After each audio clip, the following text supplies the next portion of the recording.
Are Beastmen Minotaurs any good? Now, I'm differentiating between the original Minotaurs and others because I'm covering the Beastmen now. These are different from the Khorne ones I covered not long ago. Good video, by the way. So let's dive into the difference and ask what your Minotaurs can do for you. Please like, subscribe, comment, and consider donating to my Ko-fi page. The comments do help and I try to respond to basically everyone, so keep them coming. As opposed to Minotaurs of Khorne, Beastmen ones only have 35 armor on their base model. Hit points are 8704 spread across 16 models on Ultra, the same 544 per model I'm used to seeing. Keep in mind, this is a fairly high casualty replenishment faction. If you win your battles, you'll get your stuff mostly restored to full strength quickly. We don't talk about the Beastmen lords who lose their battles. Also gone is the Khorne spell resistance. We miss you! Leadership is 75. Curiously, that's 5 higher than the Khorne ones. Speed is 62 instead of 56, the result of casting off the excess armor. I like the armor. But anyway, 62 is what I call cavalry adjacent. It's pretty fast. Melee attack is 34 base for patch 3.1, with an attack interval of 4, which means, pardon the pun, it's quite beefy. They have the same limited splash effect as others with a maximum of 3 splash targets eating their horns at a time. Melee defense is 32, which is half decent and better than the Khorne variants because Mark of Khorne does that. Weapon strength is just like the Khorne Minotaurs, value of 110, 33 base, and 77 armor piercing, which means these hits show no respect for armor and hurt under-armored foes even more than that, which was already a lot. They hit like rampaging, and I'll stop there. Charge bonus is 34, same as usual.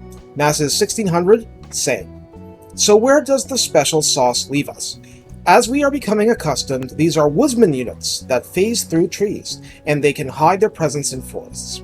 Note that the Khorne variant cannot hide, so fighting inside a forest is extra unfair in favor of the Beastmen Minotaurs.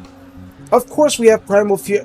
Wait, we do not have Primal Fury. We have Blood Greed. That means that as the Minotaurs rack up the kills, they gain a maximum of plus 15% to the charge bonus, plus 16 melee attack, and plus 20% armor piercing to their weapon damage. This never gets old. Rather, it never expires. There's no leadership requirement, so the immunity to psychology lasts as long as the unit exists. Well, kill enough and they'll take a hint, but anyway.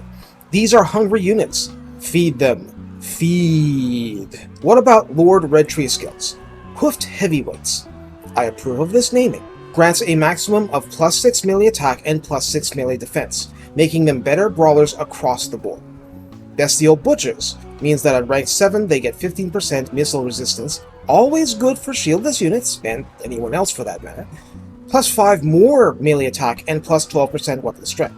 So they're not as sold out to weapon strength as the Khorne ones, but in all seriousness, more melee defense is a godsend to their survivability in melee, and the missile strength helps them get into melee. In the tech tree renamed to Challenges the Dark Gods, and yes, I'm still sore about that, not really, but anyway. Days of Wrath gets you plus 10 armor for all Minotaur units, which starts addressing that weakness and gets them up to a respectable level. And Rampage, with an exclamation mark, because we need that. Jacks weapon strength up 10% for Minotaurs and some other powerful units. The Kalkengard Larder grants 10% extra charge bonus and did they think this through? It grants Vanguard deployment to Minotaurs. You know, I was going to mention what the Minotaurs do not get, namely Vanguard deployment, which puts them well behind your Vanguard troops, which especially in a Khazrak army that starts out with only one Minotaur unit really separates your force and delays when Minotaurs can mess up your opponents. And that's a big deal for, you know, your turn 1 Wood Elf endgame crisis situation. But this, oh boy, in the right situation, this is going to turn around whole fights. So, with all this said, how do you use them? Beastmen Minotaurs are a predictable unit. You send them in against Empire Swordsmen, you know they're going to win. You send them soloing a unit of Weight Watchers with 50 range to go, you know they're going to win. They may take some knocks in the process, but you have a pretty good idea that they'll win, and they'll jack up Blood Greed in the process. Like I said, the turn 1 in-game crisis for Khazrak, yeah. They also may not have special 2-hit bonuses, but Against armored cavalry like Empire Knights, if they connect, they'll do serious damage in response. That's all good. Also, as long as they don't jump onto a spearman unit with charge reflection, they can still brawl with the anti-large units. The problem is that they'll take lots of damage like this. Leadership is pretty strong, but they'll end up late in the battle with reduced models and low-looking HP, getting the last fumes out of their fatigue rating and trying to bring the fight to an end. Yet, they're also one of your better units for that purpose, and therefore are serious troopers. In fact, every time I fought Beastmen as a player, my first question always was, where are the Minotaurs? They're the ones capable of giving me a hard time if I didn't counter appropriately.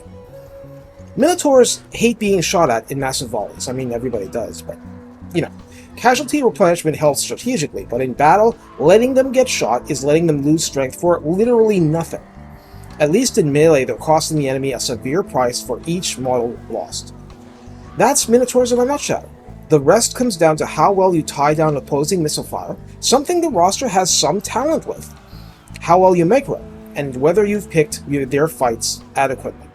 They may take a scary amount of damage, but the Beastmen also have magical support that can tip the scales fast.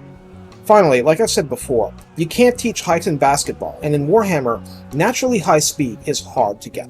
These Minotaurs have that, and it makes the rest of your evil plans easier to accomplish. You can't turn them into armored behemoths, but you can send them to the best spot on the map to do their thing. That's how you win with them. Take care, and remember, mess with the bull, you get the horns.